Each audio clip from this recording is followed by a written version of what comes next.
está virando tradição. Os professores do Departamento de Nutrição aqui da UFRN comemoram o Dia do Nutricionista de um jeito bem diferente. É o NutriChefs, uma competição de receitas saudáveis.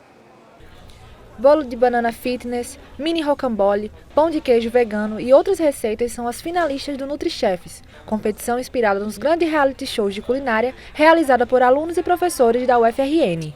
Essa é a segunda versão do NutriChefs. Ano passado nós tivemos a primeira.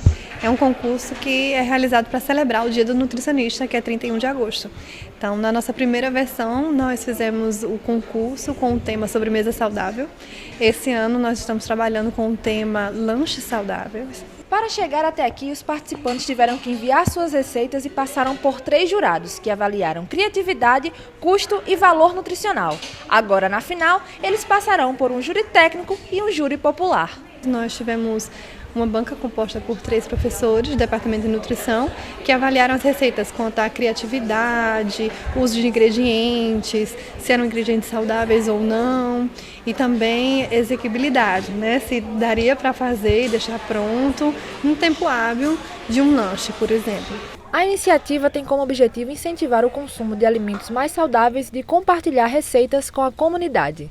Há uns 2 anos atrás eu virei vegetariano, virei vegano, e o NutriChef surgiu como uma forma de mostrar para as pessoas que era possível fazer uma comida saborosa, nutritiva, proteica, com ingredientes vegetais, ou seja, veganos, um prato completamente vegano e saboroso e que chamasse a atenção. O participante que tiver sua receita escolhida como a melhor vai ganhar um almoço em um dos restaurantes funcionais mais famosos da cidade, além de vários brindes como canecas, livros e itens de culinária. Espero que eu ganhe, minha receita ganhe, uma receita bem legal mesmo, assim, uma receita prática, uma receita rápida, qualquer pessoa pode fazer, então a expectativa é a melhor.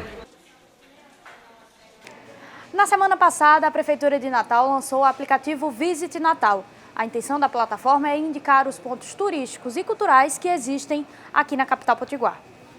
Descobrir onde comer, beber, visitar e fazer compras pode ficar mais fácil para o turista e para o próprio natalense. As opções estão em poucos cliques e diante das nossas mãos. O aplicativo é fruto de uma parceria da Prefeitura com o Instituto Metrópole Digital, através do programa Natal Cidade Inteligente e Humana. O objetivo seria o de auxiliar os turistas enquanto estivessem aqui na capital potiguar. Esse aplicativo foi criado para o turista e o próprio natalense também conhecerem um pouco mais dos atrativos da cidade, turísticos, culturais, e com ele poder transitar melhor dentro da cidade, né? Além disso, ele também tem um canal para você avaliar o local que você visitou e no final também fazer uma avaliação geral sobre a cidade e sobre o que você sentiu em relação à cidade. Everton Cavalcante é um dos 3 professores do IMD responsáveis pela criação do aplicativo. Ele explica que o objetivo era servir de guia de avaliação. Tudo isso executado pela equipe do Metrópole Digital. Do lado do Instituto Metrópole Digital, nós tivemos uma equipe aí do total de 7 pessoas, 3 professores, incluindo eu, que é responsável pela coordenação desse projeto, e mais outros 3 alunos na área de tecnologia da informação e também da área de design, porque também teve todo esse estudo. O Visit Natal pode ser baixado em qualquer dispositivo Android. Em uma semana após ser lançado, o aplicativo já contava com 168 downloads. No entanto, ele ainda precisa passar por alguns ajustes. Enquanto a descrição dos pontos, por exemplo, aparece de forma correta na tela, as rotas traçadas pelo aplicativo podem levar a um destino diferente do esperado. Segundo o Everton, a própria secretaria tem conhecimento dessa falha. As informações que o aplicativo faz uso, elas são fornecidas diretamente pela Secretaria de Turismo. Então nós desenvolvemos um sistema para que a Secretaria de Turismo ela cadastre os pontos turísticos, cadastre informações, localização, etc. Então o aplicativo ele apenas puxa dados de lá. Então, alguma informação incorreta ou coisa assim, a própria Secretaria de Turismo ela já está atenta, ela mesma já está vasculhando todos os pontos que eles são cadastrados e ela já está fazendo as correções. Everton também justifica que liberar as informações foi uma visão estratégica de verificar o quão desatualizadas ou não estão as informações, com o intuito de receber um feedback dos usuários. Mas lançar antes dessa precisão correta não é um risco para o próprio turista? Pois é, ao mesmo tempo que como são muitos pontos turísticos, ou seja, são cerca de 200, se não falha a memória, né, tanto português quanto em inglês, a gente vai recebendo também um feedback, olha, esse ponto turístico está incorreto, ou esse ponto aqui não está preciso, ou essa informação, de horário de abertura não está atualizada. Nesta semana, o professor Júlio da Silveira Moreira lança aqui em Natal o livro Violência contra Migrantes no México. A obra concorre, inclusive, ao Prêmio Jabuti deste ano e é com ele que a gente conversa agora. Muito obrigada por ter vindo, professor Júlio. Foram 6 anos de estudo, né? 6 anos de um levantamento. Como é que foi o processo de construção dessa obra?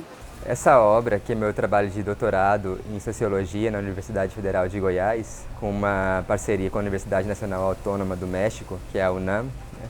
Foram uma pesquisa que se iniciou a partir de um fato muito triste, né, que é o massacre de 72 migrantes no norte do México em 2010, em agosto de 2010.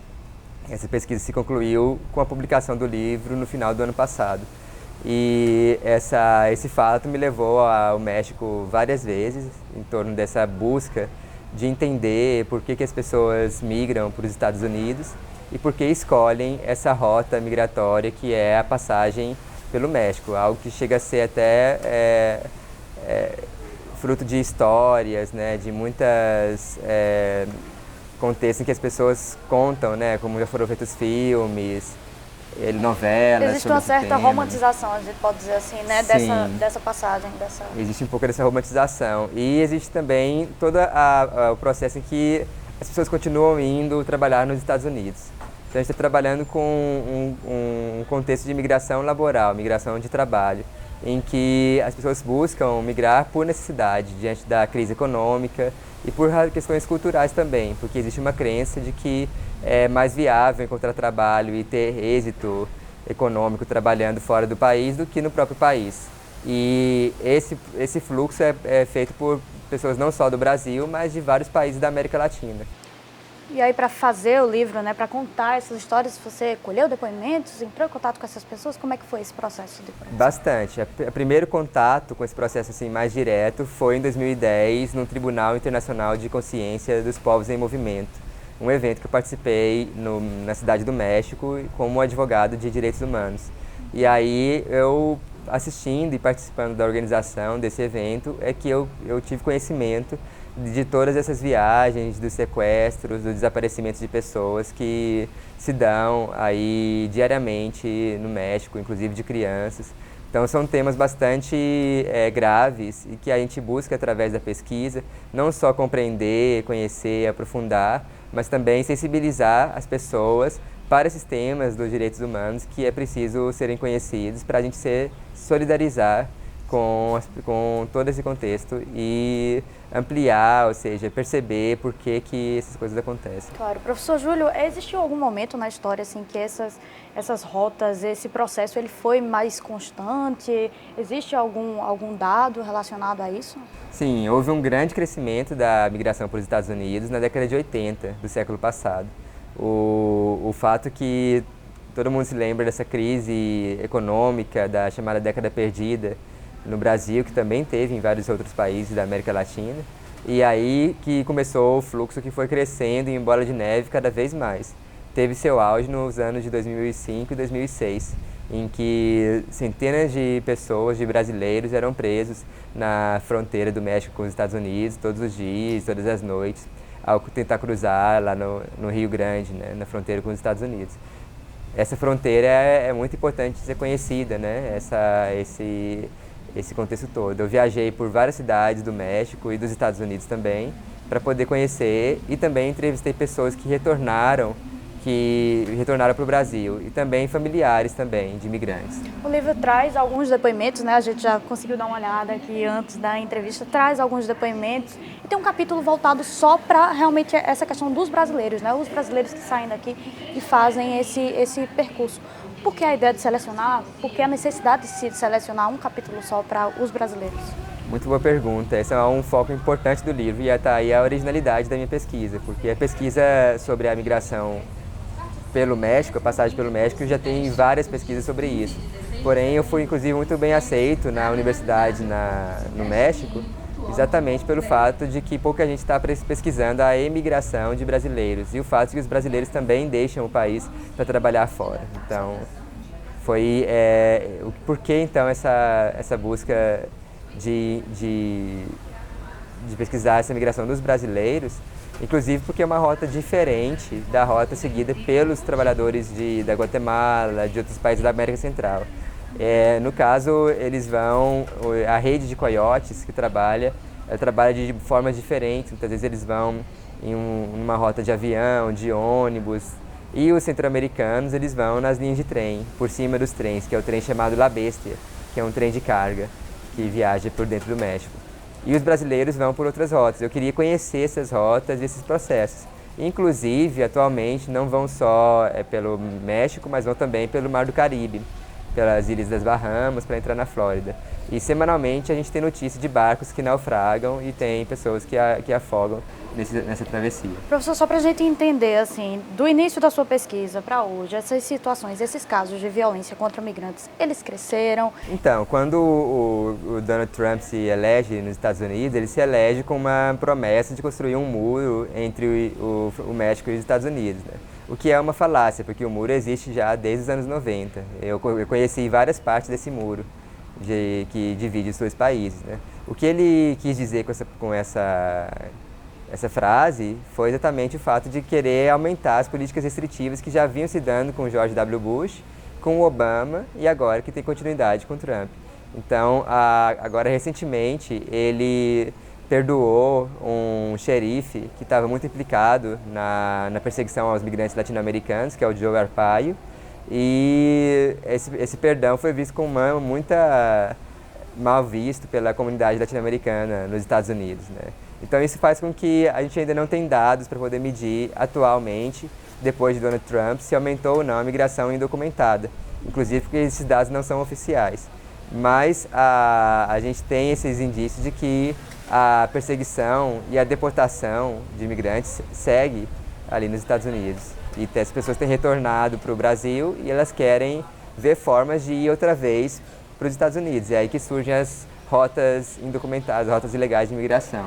Perfeito, o assunto é muito vasto e aí quem quiser entrar em contato com sua obra, já foi lançado aqui em Natal esta semana, está disponível lá na Cooperativa Cultural, não é isso mesmo, professor? Sim, está disponível. Eu agradeço pela sua participação, pelas suas palavras e ainda mais sucesso com o seu livro. Eu que agradeço e agradeço aos ouvintes e que a Universidade Federal do Rio Grande do Norte, a comunidade do Rio Grande do Norte, as pessoas possam conhecer esse tema e se aproximar dele.